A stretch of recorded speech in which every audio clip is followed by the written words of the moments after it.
Baik, Assalamualaikum warahmatullahi wabarakatuh. Perkenalkan, nama saya Muhammad Reza Akmal. Saya dari Rumah Budaya Tengku Mahkota, salah satu pendiri dan juga orang yang berkecimpung di dalam Rumah Budaya Tengku Mahkota.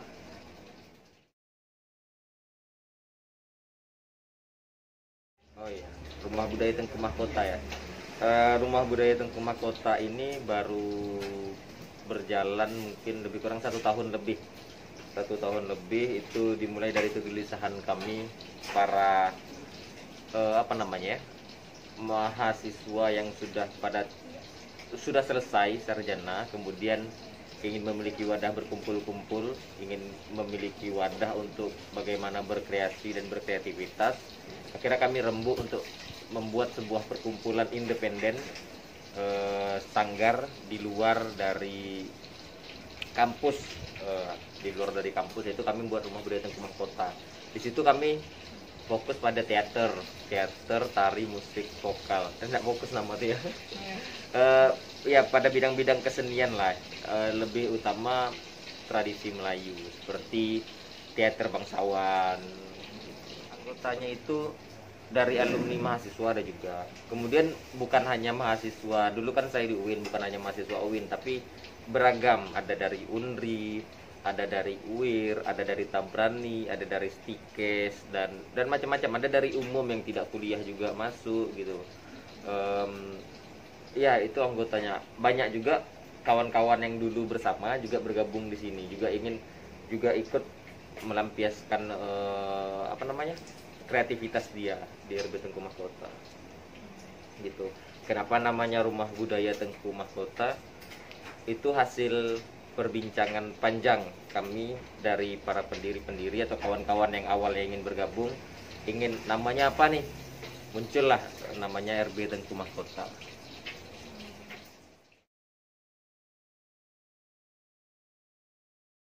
Ya tentu pastinya selama pandemi ini sudah banyak dikampanyekan oleh pemerintah bahwa misalnya memakai masker, kemudian mencuci tangan, satu lagi menjaga jarak. Itu hal-hal yang wajib kita lakukan demi apa namanya, supaya tidak tertular dengan penyakit yang sedang viral sekarang, corona. Di dalam di dalam kami berkegiatan juga seperti itu. Bahkan kami selama 5 bulan lebih kami tidak ada kegiatan latihan yang betul-betul seperti biasanya. Seperti biasa misalnya kami olah tubuh ramai-ramai, satu ruangan ini bisa 20 orang misalnya. Itu kan sirkulasi udara apa segala macam tidak sehat, karena ada pembatasan juga ruangan segala macam gitu. Dan itu selalu kami lakukan. Bahkan orang yang masuk ke sekre ini sebelum masuk hand sanitizer dulu, disemprot dulu gitu. Apalagi kalau kami dari luar kota, ada kerjaan segala macam, kami wajib mandi dulu. Datang mandi dulu, kemudian ya udah baru bisa beraktivitas bersama.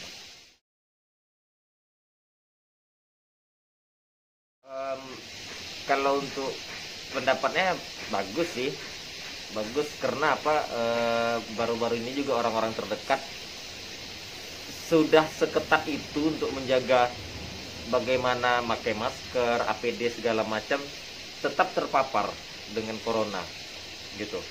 Nah apalagi kita yang tidak melakukan hal itu pasti juga sangat mudah kali terpapar gitu. Nah tapi kesulitannya gimana caranya orang mau menerapkan hal-hal tersebut sementara kita berkegiatan harus ya belum terbiasa untuk melakukan pakai masker. Banyak hal-hal yang di kesenian jadi bertentangan gitu. Misalnya mau mentas nih, diwajibkan pakai masker. Itu gimana orang misalnya pakai melihat ekspresinya. Hal-hal itu yang menjadikan mungkin orang lagi merumuskan kayak mana cara agar sebuah pertunjukan bisa sesuai dengan SOP pertunjukan, karena dari kementerian juga memberikan jaga jarak antar aktor, adegan harus memegang kayak mana? Nggak mungkin juga kan? Itu hal-hal yang masih masih apa namanya? Masih agak bertentangan lah, masih belum bertemu lah solusinya dalam hal ini. Tapi kalau untuk 3M sendiri bagus dan wajib diterapkan untuk masyarakat.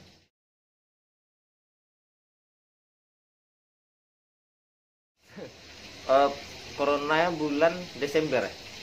Desember mulai di Cina ya? Ya di Cina, tapi masuk ke Indonesia. Iya, masuk ke Indonesia Maret. Nah, Februari kami baru selesai pertunjukan di Idrus Tintin.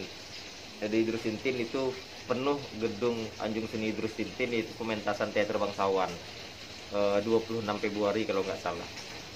Setelah dari situ kami langsung vakum. Bukan vakum sih, kami tidak ada aktivitas untuk pementasan yang live, tapi kami membuat semacam kayak peringatan Hari Puisi, tapi kami live di situ, live YouTube. Terus kami buat acara kayak talk show gitu, tapi live, dan pesertanya dibatasi ya. Hanya kegiatan-kegiatan yang seperti itu.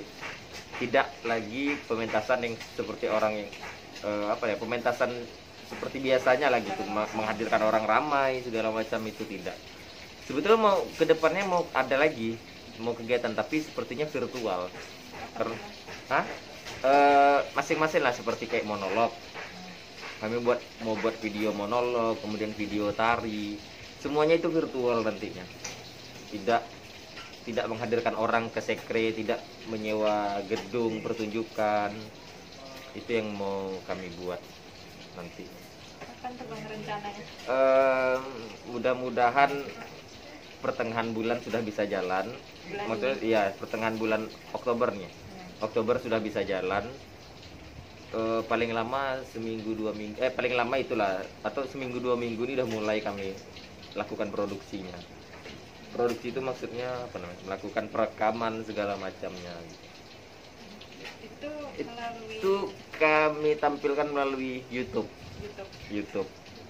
Terus kami lagi cari kayak mana media pemutaran yang lebih efektif juga sih. Kalau sekarang kan YouTube masih efektif. YouTube di TM Project atau di halaman Facebook fanspage-nya RB Tengku Mahkota.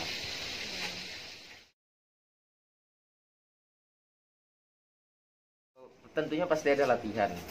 Untuk sekarang kami ngadu konsep dulu. Maksudnya setiap orang mengajukan konsep, aku mau seperti ini, seperti ini, seperti ini. Kemudian untuk latihannya pasti ada. Bahkan hari Minggu kami mau jadwalkan latihan bersama. Memakai protokol kesehatan. Iya, metode. Tentu dengan jaga jarak per orang. Kemudian memakai masker. Terus yang lebih terutama tuh latihannya di tempat terbuka. Bisa jadi di alam, misalnya kami pergi ke alam yang sirkulasi udara lebih jelas apanya segala macam. Kalau di ruangan tertutup nih tidak bisa. Kemudian kami juga menetapkan begini, untuk para anggota yang tidak punya kesibukan kerja dan lain-lain, ya paling tidak jangan kemana-mana. Misalnya tidak nongkrong ke kafe-kafe segala macam, tidak pergi ke sesuatu tempat yang apa namanya, yang mengakibatkan atau lebih porsi terpaparnya itu lebih gitu. Ya ke kafe kan orang banyak tuh ngumpul-ngumpul. Nah bagus yang orang tak ada kegiatan ke sekre aja. Dah tuh pulang ke rumah. Ke sekre pulang ke rumah atau ke tempat kerja. Ke tempat kerja harus memang ikut protokol kesehatan seperti itu. Jadi kami jelas tracking anggota tuh ndak ada yang kemana-mana gitu, ndak ada yang ngelanyau tiba-tiba ke rumah sakit atau ke tempat-tempat yang memang betul-betul banyak penyebaran coronanya gitu, virus coronanya gitu. Jadi kami udah tekankan, jadi orang yang ke sekre jangan, orang-orang yang studio tuh jangan orang-orang yang suka jalan-jalan lah, kalau bisa di rumah aja betul nak.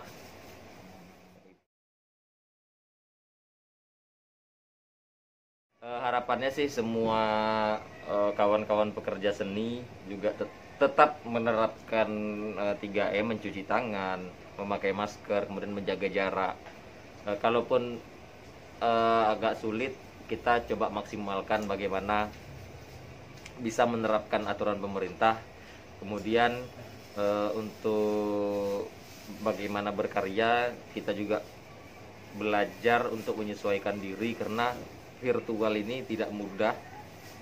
Menyajikan sajian virtual tuh ndak nikmat gitu, ndak ada sebuah tantangan yang apa ya, beda bergeningnya tuh antara mentas langsung sama virtual. Tapi mudah-mudahan corona cepat hilang, kemudian Allah mengangkat wabah ini dan kita semua bisa beraktivitas seperti biasa lagi.